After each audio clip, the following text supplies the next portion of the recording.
आज हम जिस लड़ाई की बात करने वाले हैं वो कहानी सुनने में लगभग नामुमकिन सी लगती है। साल 2020, गलवान घाटी। बिल्कुल। सोचिए, 2 परमाणु शक्ति वाले देश, उनकी सेनाएं आमने सामने हैं। और लड़ाई किससे हो रही है? पत्थरों से, डंडों से, लोहे की रॉड से। एक भी गोली नहीं चली। और फिर भी दर्जनों सैनिक मारे गए। ऐसा लगा जैसे 21वीं सदी में कोई मध्ययुगीन लड़ाई हो रही हो। और ये सब हुआ कहाँ? दुनिया की छत पर, 15,000 फीट से भी ज्यादा की ऊंचाई पर, जहाँ सांस लेना तक मुश्किल है। जी। हमारे सूत्र बताते हैं कि ये सिर्फ एक झड़प नहीं थी, बल्कि एक सोचा समझा हमला था। और उसके जवाब में जो वीरता दिखाई गई वो असाधारण थी। और इस पूरी कहानी के केंद्र में है 16 बिहार रेजिमेंट के कमांडिंग ऑफिसर कर्नल बी संतोष बाबू। बिल्कुल। तो आज हम इसी कहानी की परतें खोलेंगे। उस रात असल में हुआ क्या था, और फिर हम ये भी देखेंगे कि कैसे इस हकीकत को पर्दे पर लाने की कोशिश हो रही है सलमान खान की फिल्म बैटल ऑफ गलवान के जरिए। हाँ, और इस कोशिश में एक और लड़ाई छिड़ गई है, सेंसरशिप की।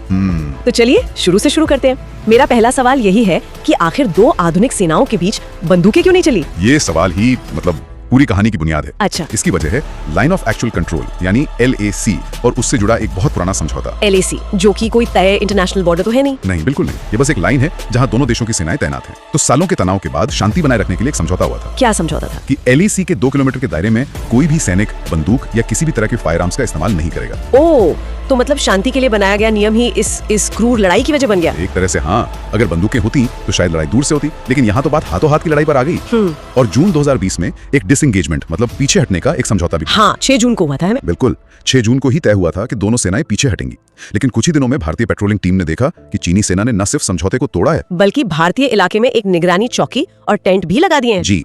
और यहीं पर कर्नल संतोष बाबू की एंट्री होती है। जहां तक मुझे पता है वो अपनी टीम लेकर लड़ने तो नहीं गए थे। नहीं, बिल्कुल नहीं। उनका मिशन बातचीत करना था। अच्छा। वो बस ये पुष्टि करने गए थे कि चीनी सेना ने वाकई समझौता तोड़ा है या नहीं, और अगर तोड़ा है तो उन्हें शांति से पीछे जाने के लिए कहना था। लेकिन ऐसा हुआ नहीं।